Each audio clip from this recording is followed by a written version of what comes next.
I started my nursing career in an old folks' home in my second year undergrad nursing program. I finished my first year, and after your first year, you kind of have the qualifications of a carer. And so instead of me going to get a job at KFC or Macca's or whatever, everyone thought it was a good idea for me to get a job at a nursing home. If I was going to spend my career in this field, it's probably better to kind of be in the field and get some sort of experience.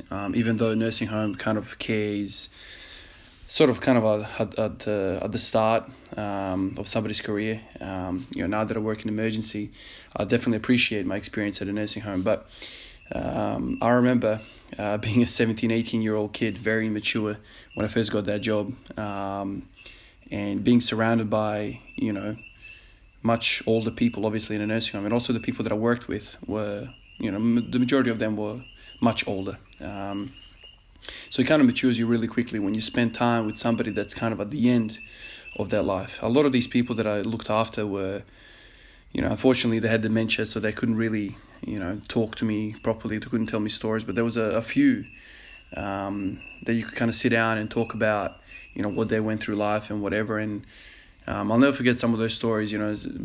It's incredibly valuable to sit down with somebody and for them to kind of summarize 90 years of their life, into a few sentences, asking the big questions. So I found that really, really valuable, and I think a lot of old people have a lot to offer to society. There's nothing like experience. There's nothing like hearing it firsthand. So that was a really kind of maturing moment for me as a young adult, kind of growing up. But this one lady, for some reason, this story popped into my head this morning. As I'm kind of getting ready, at 4:30 in the morning, get up, start getting ready for a 5 o'clock training session. I'm thinking to myself, man, this is so unnatural, to get up and put 180 on your back and squat it. And I remember this lady that I used to work with. She was a carer there as well. She was in her 50s, I think, I'd say, mid-50s. And I remember, one cold morning, we worked up to start at 7 o'clock. It was a really, really cold, winter's morning. And she was kind of rubbing her hands during the handover at the start of our shift. We're kind of getting the rundown of what was happening to the residents. And so she's rubbing her hands really, really, hard. And I said, "Are you cold?" And she said, yeah, I'm cold. I struggle with my hands in the morning. I said, "Oh, is that normal for you?" She said, "I've got severe arthritis." And she showed me her hands, and you can see that the joints of her fingers and hands were kind of just really inflamed. You could see that they were kind of large, and some of the fingers were kind of going off in a sort of a different direction. They were kind of misaligned. And I said, "Have you got pain?" She's like, "Yeah, I always have pain in the morning." So the hardest part of her day was the mornings. And so what she would do is basically, run her hands under some warm water in the morning just to kind of loosen up the joints, because without that, she says, she can't even brush her teeth. So as I was kind of warming up this morning for the squat session, I thought to myself, Jesus Christ, man, some people, man, they have such hard time just freaking going about their daily life, let alone training. This lady popped into my head. I remember thinking to myself, wow, man. I was so shocked to see her hands. It's not often that you kind of look down at somebody's hands, or unless you're kind of working with them or you're doing something. It's often the times, man, you look at somebody's hands, you can tell what sort of life they've had, especially when they're 50, 60, 70, 80, or even 90. Some of these residents that I worked with, the hands say a lot about a person, what they went through life and what sort of life they led. But I couldn't imagine waking up, clearly it would be off the table, getting up early in the morning and training with heavy weight if you had arthritis. That's just off the table. So the hardest thing I have is, having a suboptimal performance, at 5 o'clock in the morning, because, all the things that are kind of against you, your body's just woken up, you're not fully rested, even though I had almost 7 hours sleep last night, so that's really good. Having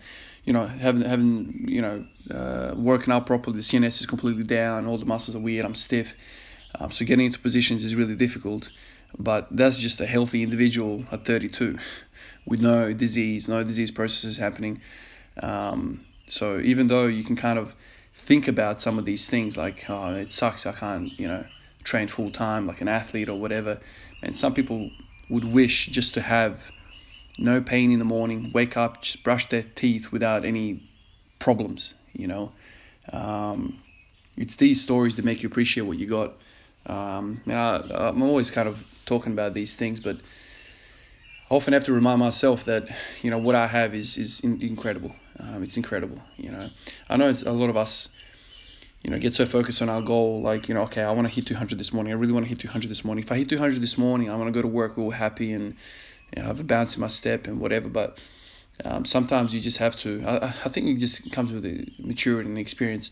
Sometimes you just have to be grateful where you are. It's just look over the fence, man. Look at, what somebody else is dealing with. And I think social media is we can blame and point the finger at social media a lot about this, because every time you turn on social media, man, you're looking at the highlights of people, you're looking at the best, and it's rarely do you see somebody's day-to-day schedule. Like, what I'm documenting is very much the ups and downs of my training life. And so you guys see, one day I hit 210, the next day I hit 160. So huge variation. But when you're on Instagram or on social media in general, what you're seeing with people is the highlights. And so somebody might post once a week, or once a fortnight, or whatever, once every 4 days, and they usually pick the best part of that half week or full week or fortnight or whatever. And so when you're scrolling through endless, threads of highlights, you're just seeing everyone's best lifts. And then you have a 4:30 get up in the morning, you go to the train at 5 o'clock in the morning, you're like, Jesus Christ, I'm terrible. Like, I just hit 70% on my 1 rep max and it felt like it was 105%. Because, you're thinking to yourself, like, all these people did really well in the last 24 hours. And why am I not, doing that? So it's social media can trick us. It can trick us real bad, because subconsciously we're thinking, well, everyone's doing really well, why can't I? But everyone's not, showing you day by day progress of what's happening. So I wish, people were more brave. I wish people just showed us more lowlights. Showed us, how stiff they are in the morning. Showed us how crappy their workout went. But nobody does that. That doesn't sell. That doesn't sell products. Sponsors don't want that. Sponsors want you to always be happy, always have a bounce in your step, always smile, always, happy to have their products on you and all that kind of stuff. Like, nobody wants to have an association with somebody that's crying, miserable, slouched shoulders, not performing well. Nobody wants that. Everyone wants winners. When somebody wins an NBA championship, their, market value goes up. When somebody, is a wooden spooner and finishes last and averages nothing, shitty points, shitty assists, shitty rebounds, nobody wants to do anything to do with them. A lot of people just lose their memberships.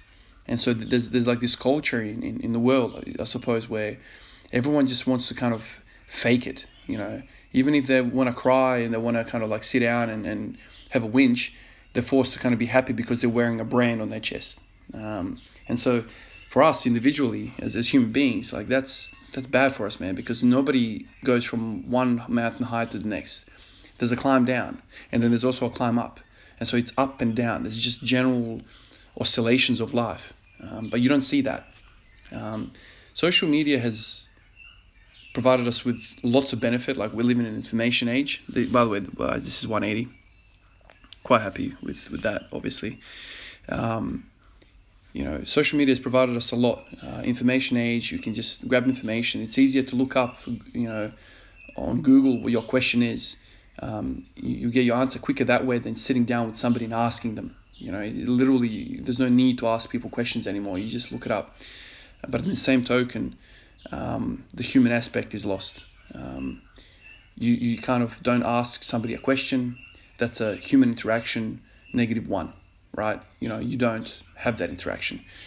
And also, you have expectations of yourself that are unreal. The worst thing you can do is wake up in the morning and turn your Instagram on. I'm that guy. I've done that. You wake up, especially now that I have this platform. I wake up, see what the challenge is happening, see the comments, try and answer a few, go on my Instagram, do the same thing. And then while I do that, I kind of like run through to see what's happened, all my favorite lifters, all my favorite people, and it's all like highlight. and then I come in here at 4:30 in the morning, I feel sorry for myself. So it's not good for your mental health, and it's not a good representation of what's actually happening. So I think it's very, very important to be mindful of that.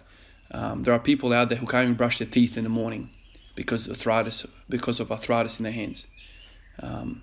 So when you're brushing when you're brushing your teeth in the morning, understand you are blessed, and you are very lucky not to have pain. So instead of going on Instagram, think about my lady that I worked with, who couldn't even freaking brush her teeth in the morning because of pain. Don't look at the highlights of some guy lifting 2 tons overhead. All right, guys, I'll catch you guys in the next one. Peace out.